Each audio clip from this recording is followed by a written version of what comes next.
Dans l'épisode précédent, on a vu tout un bestiaire des intelligences artificielles les plus étonnantes du moment et on a détaillé le fonctionnement d'une d'elles, en particulier Musero. Comme on va ici reprendre certains concepts, je vous invite à voir cet épisode en premier en cliquant sur la fiche ou le lien en description si ce n'est pas déjà fait. Aujourd'hui, on va parler d'autres intelligences artificielles comme AlphaStar et d'autres mécanismes clés du machine learning comme le fonctionnement acteur critique ainsi que le célèbre mécanisme d'attention. Si ces termes ne vous disent rien, ne vous inquiétez pas, on abordera ceci pas à pas. Comme usuellement la vidéo est chapitrée, vous pouvez donc aller directement à la partie qui vous intéresse. Musero était un exemple allant vers l'intelligence artificielle dite générale, un domaine cherchant des mécanismes d'apprentissage compatibles avec un maximum de tâches différentes. AlphaStar est une intelligence artificielle spécialisée pour le jeu StarCraft 2, mais on peut également la voir comme un pas vers l'intelligence artificielle générale, car le jeu lui-même a de nombreux points communs avec le monde réel. Voici ce que voit un joueur StarCraft. Il y a ici ce qu'on appelle la minimap, c'est une miniature du terrain de jeu sur lequel les joueurs s'affrontent. À chaque instant, ce que vous voyez est un zoom sur une partie de ce terrain. Ce qui rend StarCraft unique et complexe pour l'intelligence artificielle se résume en 3 points clés qu'on retrouve dans des problématiques du monde réel. D'abord, l'espace des actions possibles est extrêmement large en comparaison au jeu de plateau précédemment maîtrisé par l'intelligence artificielle.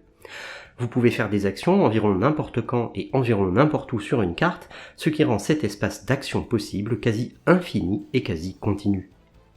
Ensuite, les objectifs sont très long terme, une partie se jouant sur des milliers, voire des dizaines de milliers d'actions, où les joueurs doivent maîtriser aussi bien un niveau tactique fin, comme du corps à corps, qu'un niveau stratégique très macroscopique, comme la gestion de l'économie et la prise de contrôle de ressources sur la carte. Enfin, les informations sont partielles, vous ne voyez pas l'intégralité de la position. Il faut pouvoir soit prendre des décisions partiellement à l'aveugle, soit gérer la prise d'informations en déplaçant des unités dans ce but. Si vous désirez voir AlphaStar jouer et prendre la pleine mesure de la complexité du jeu, je vous ai sélectionné une partie commentée a priori accessible même à des néophytes. Voir fiche ou lien en description. Pour comprendre une IA donnée, on avait évoqué 3 points clés.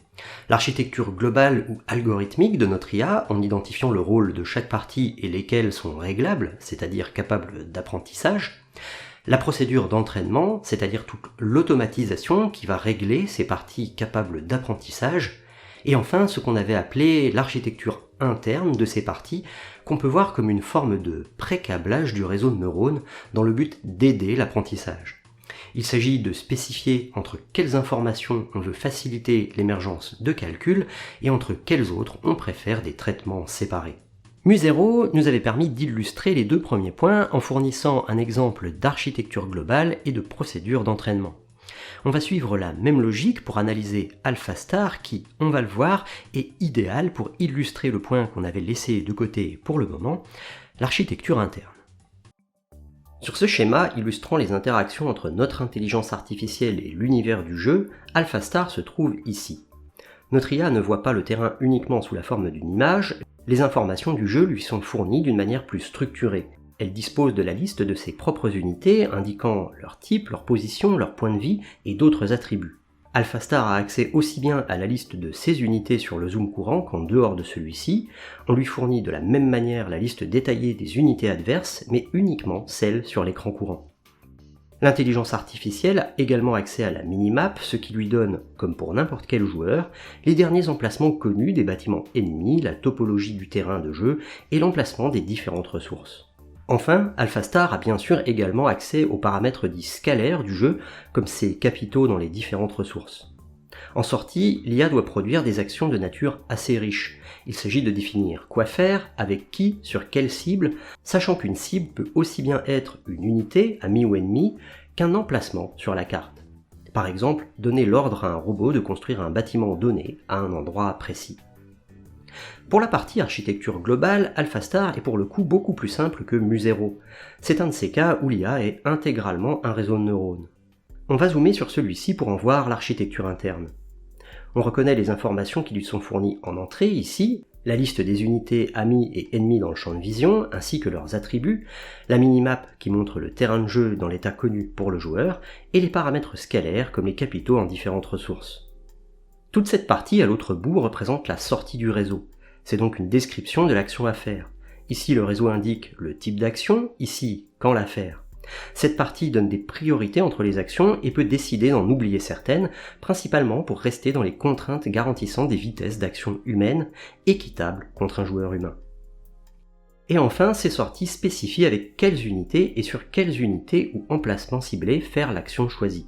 Comme vous pouvez le voir, entre les deux, il y a tout un câblage que je vous encourage à voir comme une simple contrainte sur les flux d'informations. C'est cette structure qui dicte quelles informations ont le droit de se mélanger avec quelles autres et quand, ainsi que l'inverse, ce qui ne peut pas se mélanger. Tous ces blocs sont eux-mêmes des modules plus simples capables d'apprentissage. MLP ici pour Multi-Layer Perceptron est ce qui se rapproche le plus de réseaux de neurones classiques historiques. C'est organisé par couches de neurones avec des connexions d'une couche à la suivante. Transformer ici, c'est l'architecture qu'on détaillera en seconde partie de vidéo, une des révolutions en machine learning. Deep LSTM ici veut dire Long Short Term Memory. C'est un réseau de neurones particulier qui peut décider de garder des informations dans une mémoire locale qu'il utilise comme une entrée supplémentaire à la prochaine exécution, une manière de laisser la possibilité à l'IA de gérer un contexte et non d'agir uniquement depuis l'état courant. En ce qui concerne l'entraînement, le tout est entraîné d'un bloc, c'est-à-dire en voyant l'ensemble comme une grosse fonction unique. Un gros réseau de neurones qui a un état du jeu associe une action. Si à la fin de l'apprentissage, chaque partie joue son rôle, c'est uniquement dû au type d'information qu'on lui autorise à traiter et à son emplacement dans l'ensemble. Par exemple ici, ce qui sort n'est produit que depuis la liste des unités et donc l'apprentissage ne peut faire émerger en sortie ici qu'une forme de représentation compacte et utilisable par la suite du réseau des unités visibles. On peut donc considérer ceci comme un encodeur des unités et c'est son emplacement dans l'ensemble qui fera émerger cette fonction pendant l'apprentissage. Vous pouvez aussi remarquer ici ce qu'on appelle des skip connections. On voit par exemple que ce qui sort de cette partie d'encodage des unités visibles est directement relié au bloc déterminant quelles unités seront les acteurs ou les cibles de l'action choisie. Si on ne mettait pas ces liens, l'information pourrait parvenir d'elle-même à la fin du réseau, mais elle devrait passer par tous ces blocs intermédiaires, et ceci nécessiterait au réseau d'apprendre à préserver des informations entre des parties très distantes. Via l'architecture ici, on facilite la relation entre ces deux types d'informations qu'on sait être pertinemment liées, mais on laisse à l'ensemble la liberté de traitement et de représentation de cette information qui se formera au cours de l'apprentissage. C'est ce type de problématique qu'un choix d'architecture interne tente d'adresser.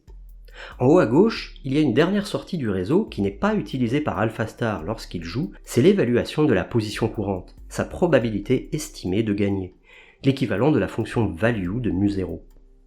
On verra un peu plus tard comment celle-ci est utilisée astucieusement lors de l'apprentissage.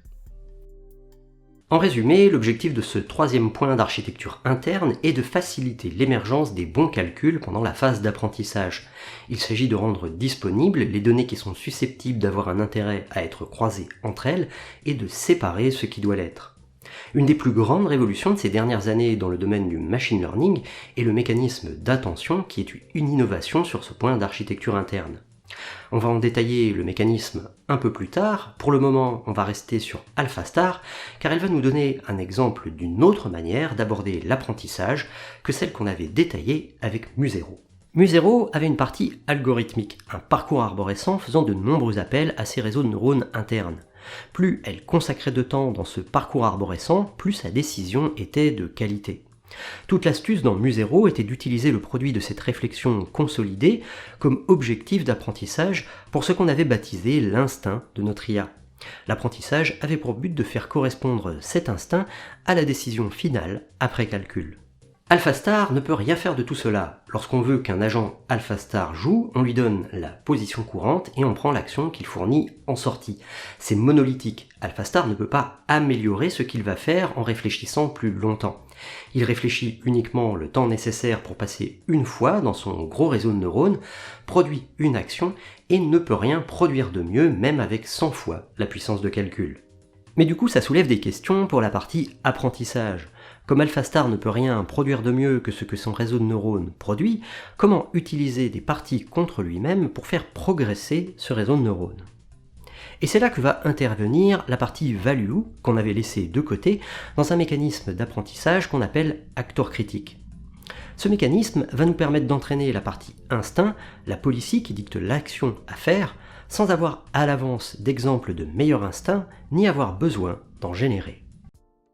Voici à quoi ressemble une architecture acteur critique possible. AlphaStar fonctionne un peu différemment, mais l'exemple ici sera plus intuitif à comprendre.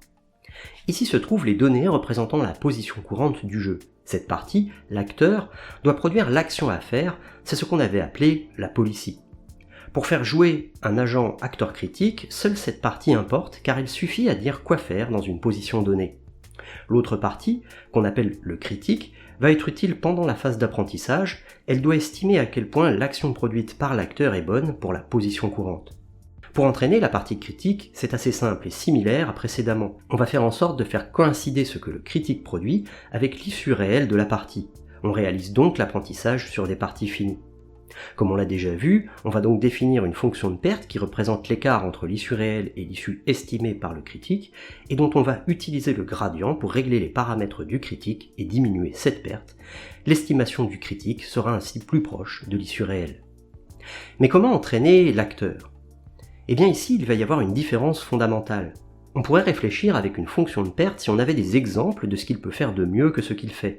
Et ça peut se faire avec des données humaines dans une première phase d'apprentissage qu'on qualifierait de supervisée. Mais comment aller au-delà ? Eh bien ici, on va utiliser l'astuce suivante. Ce que produit le critique est un nombre, une évaluation de la partie pour un état du jeu et une action donnée. Et ce qu'on aimerait, c'est maximiser ce nombre. Ainsi, la sortie du critique est très similaire à une fonction de perte, sauf qu'on ne veut pas la minimiser, on veut la maximiser. On va donc considérer tout ceci comme une grosse fonction réglable, mais dont uniquement les paramètres de l'acteur seront libres, ceux du critique étant considérés comme constants. On calcule ensuite le gradient pour cette quantité en sortie dans l'espace de ces paramètres réglables, puis on va légèrement modifier ceci dans le sens ascendant du gradient cette fois. On aura ainsi obtenu des poids dans l'acteur qui produisent depuis cette position une action résultante en une critique un peu meilleure et donc une meilleure action. Il y a de nombreuses architectures acteurs critiques possibles, parfois en apparence très différentes de celles-ci, mais tout ont en commun d'entraîner la partie acteur par l'intermédiaire d'un gradient exprimé grâce à la partie critique de l'architecture. Ainsi, dans l'architecture acteur critique, on entraîne le critique en supposant l'acteur idéal et en se basant sur le résultat réel de la partie, et on entraîne l'acteur en supposant le critique idéal et en cherchant à augmenter ce qu'il pense de notre action. Mais par rapport à un cas comme mu0 où une partie algorithmique pouvait consolider des estimations médiocres pour en faire de meilleures, on peut se douter qu'il peut être ici beaucoup plus lent de faire progresser notre IA. Notamment, il est beaucoup plus problématique de la faire décoller depuis des performances initiales totalement inexistantes. Dans de tels cas, on peut avoir recours à une première phase d'apprentissage dite supervisée, dans laquelle l'acteur est entraîné pour imiter les actions de parties humaines données en exemple. Ça se fait simplement avec une fonction de perte entre l'action proposée par le modèle et l'action réelle issue de la partie humaine, suivie, comme on l'a déjà détaillé, du mécanisme de rétropropagation du gradient sur cette fonction de perte. Dans le cas d'AlphaStar, il y a aussi un autre mécanisme pendant la phase d'entraînement, le système de ligue.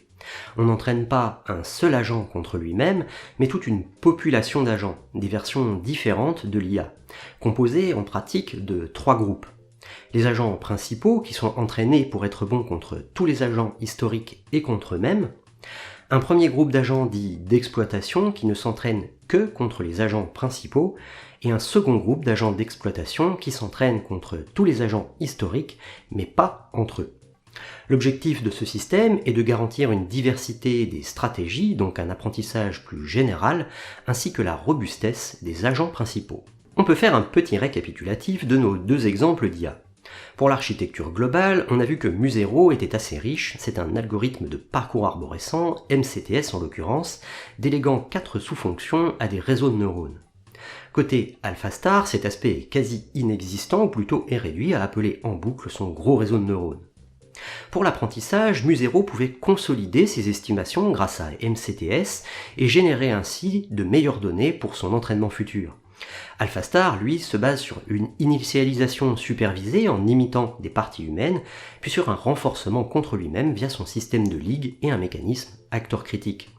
Enfin, on a pu voir un exemple d'architecture interne avec AlphaStar et en quoi ceci permet d'aider l'apprentissage.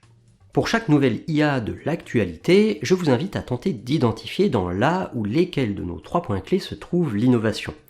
Est-ce une nouvelle architecture algorithmique globale? Est-ce une nouvelle procédure d'entraînement? Ou est-ce une innovation d'architecture interne? La publication Attention is all you need se trouve dans cette 3e catégorie. Elle décrit l'architecture interne des transformers basés sur le mécanisme dit d'attention. On va détailler cette architecture et tenter de comprendre pourquoi elle a complètement révolutionné le domaine du machine learning sur ces dernières années.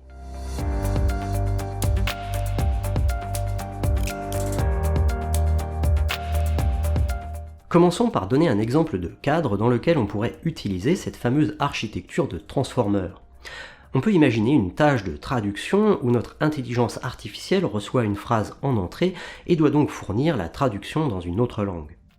Pour réaliser ceci, on peut utiliser une architecture globale très simple dans laquelle on appelle simplement en boucle un gros réseau de neurones interne unique. À chaque boucle, ce réseau de neurones ne produit qu'un seul mot de la phrase à traduire. Donc son entrée consiste en fait en la phrase qu'on désire traduire, ainsi que le début de la traduction qu'il a déjà produite et pour laquelle il doit fournir le mot suivant. En début de traduction, cette seconde entrée est vide, et on reconnaît la fin de la traduction par la production d'un mot particulier qui symbolise le fait que le réseau de neurones considère la traduction achevée. Lorsque l'organisation globale est telle, c'est-à-dire une boucle d'appel à un réseau de neurones qui produit la suite de son travail étant donné un historique de ce qu'il a déjà fait, on parle de système autorégressif. On a donc identifié ici, pour notre IA de traduction, le premier de nos 3 points clés, l'architecture globale ou algorithmique, qui se résume à ce système de boucles autorégressives. En ce qui concerne notre second point clé, la procédure d'apprentissage, on va se contenter d'un apprentissage entièrement supervisé. On considère un ensemble de textes dont on dispose de la traduction, et donc on peut fournir à notre réseau des couples entrées-sorties qu'on sait corrects, c'est-à-dire des textes dans la langue originale, des débuts de traduction et le mot suivant attendu. Le tout est entraîné, comme on l'a déjà vu, par rétropropagation du gradient sur une fonction de perte qui représente l'écart entre la sortie attendue et la sortie réelle. On arrive donc au 3e de nos points clés, l'architecture interne où se trouve une utilisation possible de ces fameux transformers et du mécanisme d'attention. Un système qui va se révéler particulièrement efficace dans ce type d'objectif de traduction et d'organisation autorégressive. Et la révolution commence par une constatation expérimentale, pour le moins inattendue. L'architecture globale qu'on a décrite pour traduire du texte peut être simplifiée en une architecture qui permet de juste continuer un début de texte. Il suffit de retirer toute la partie de gauche et de garder la partie de droite, ainsi que le comportement autorégressif qui, étant donné un début, produit le mot suivant. On peut ensuite l'appeler en boucle pour générer des paragraphes entiers. Si vous vous souvenez de nos exemples où un modèle de langage pouvait expliquer des blagues ou faire de l'inférence logique, on peut se demander comment on passe d'une IA capable de simplement générer la suite d'un texte à une IA pouvant réaliser ce type de tâche. Et en fait, la réponse est fascinante. On ne fait strictement rien. Souvenez-vous qu'on a précisé que pour expliquer des blagues ou faire de l'inférence logique, l'entrée n'est pas uniquement la blague à expliquer, mais aussi quelques exemples avant. La constatation stupéfiante des modèles massifs de langage actuels basés sur l'architecture transformer, c'est qu'en faisant ceci, le modèle va voir la logique macroscopique de notre entrée. Il va réussir à reconnaître la similarité de la structure entre les exemples et la question qu'on lui pose, et va considérer de lui-même que la suite la plus logique à une blague après quelques exemples de blagues et de leur explication, est de fournir une explication à celle-ci.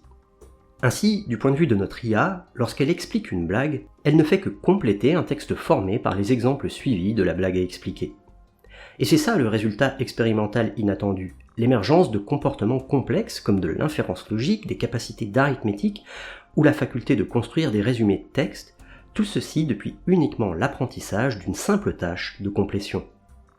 Et pour le moment, on ne semble pas avoir épuisé les capacités de ces systèmes. On construit régulièrement des modèles de plus en plus massifs, c'est-à-dire avec un nombre de paramètres réglables encore plus gros, pouvant maintenant atteindre des centaines de milliards de paramètres, et on constate toujours l'émergence de nouvelles métacapacités de ces modèles sur des tâches en dehors du but premier de leur entraînement. On va revenir à notre exemple de tâche de traduction et regarder enfin le dernier de nos 3 points clés, l'architecture interne, c'est-à-dire de quoi sont faits ces fameux transformers. Voici notre réseau de neurones autorégressif, avec d'un côté la phrase à traduire, ainsi que ce qu'il a déjà traduit, et de l'autre sa sortie, le prochain mot de la traduction. On va zoomer progressivement sur l'architecture de celui-ci. À haut niveau, on peut remarquer deux blocs, une partie qui ne traite que la phrase initiale, qu'on appelle généralement l'encodeur, et une partie qui reçoit la sortie de cette première partie ainsi que le début de la phrase déjà traduite et produit le mot suivant.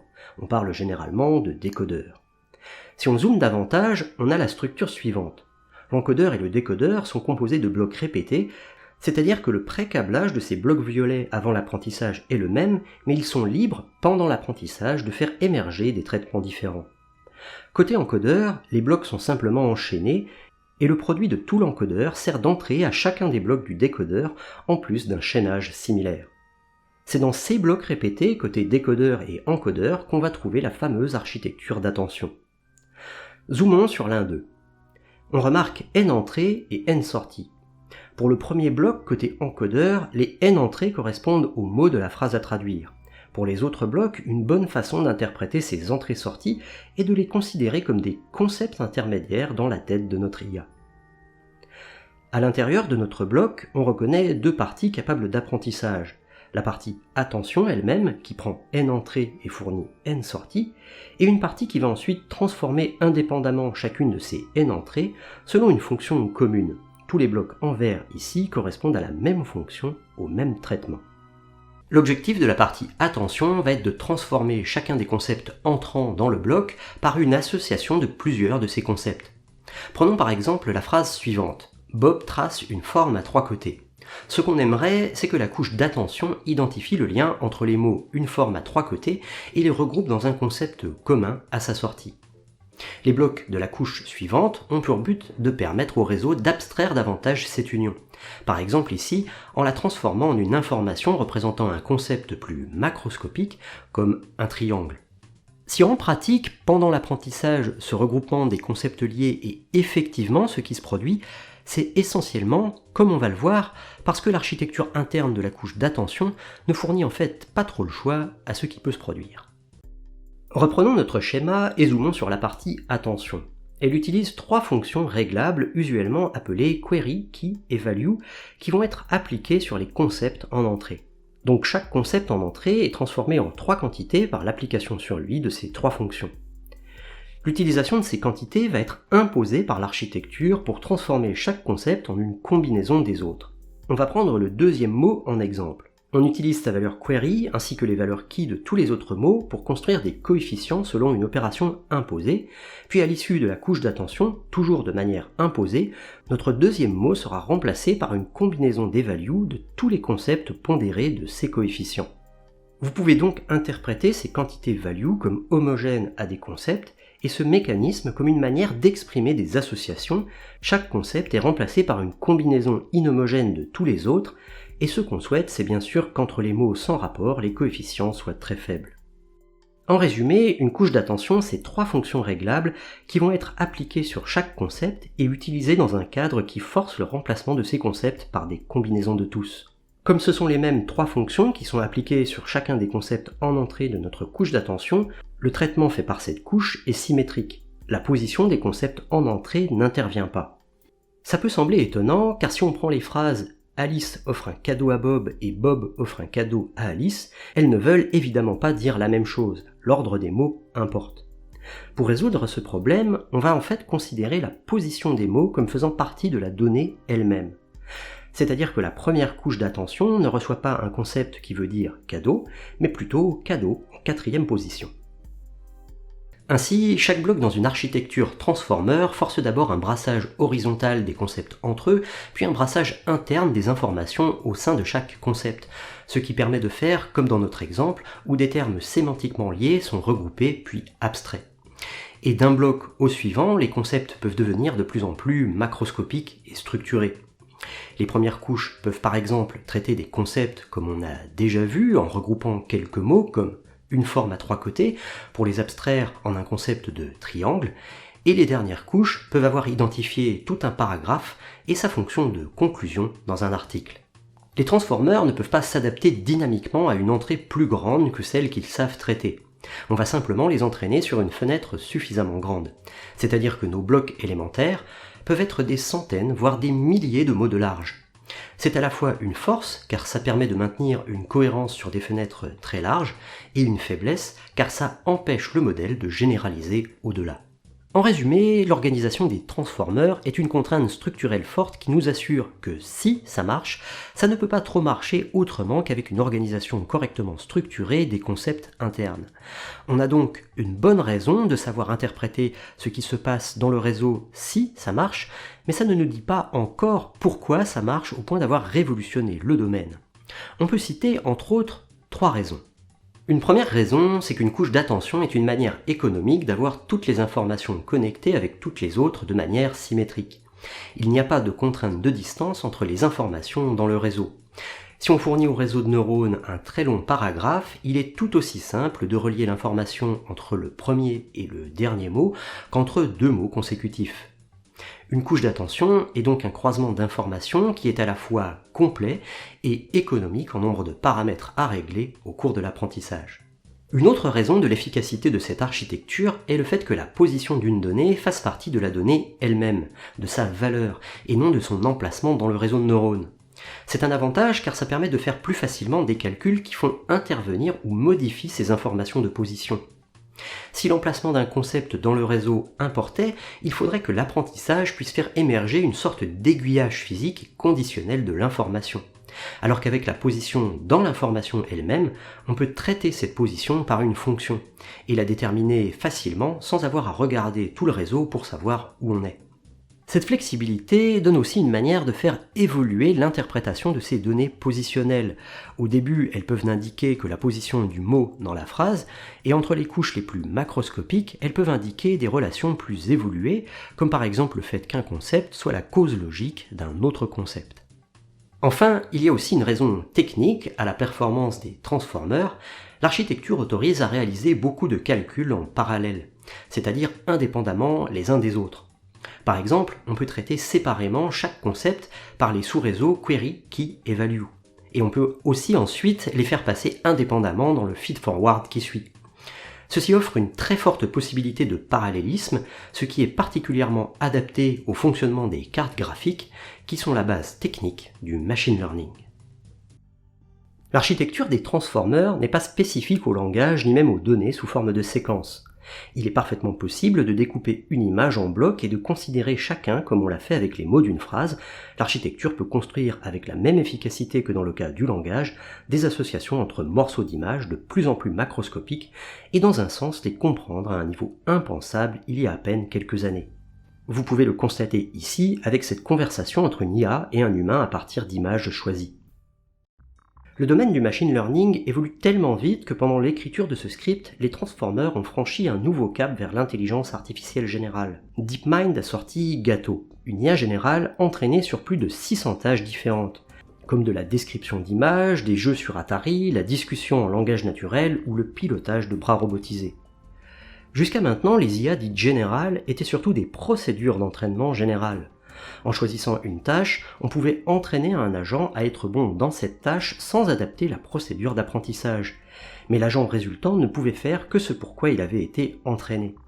Musero, par exemple, peut être entraîné aussi bien au Go qu'aux échecs, avec la même procédure, mais une version entraînée au Go ne peut pas jouer aux échecs. Pour Gato, ce n'est pas uniquement la procédure d'apprentissage qui est générale, mais bien l'agent une fois entraîné. C'est un seul et même transformer ayant réussi à atteindre un niveau acceptable dans simultanément 600 tâches de nature très différentes. Cet épisode est maintenant terminé. Comme vous vous en doutez, beaucoup de simplifications ont été faites pour tenter de faire ressortir l'essence des problématiques du machine learning. Vous trouverez en description plusieurs liens pour creuser le sujet et qui décrivent plus rigoureusement les aspects techniques. Vous pouvez soutenir la chaîne sur Utip ou Tipeee ou en partageant les épisodes qui vous plaisent aux personnes à qui ils peuvent plaire.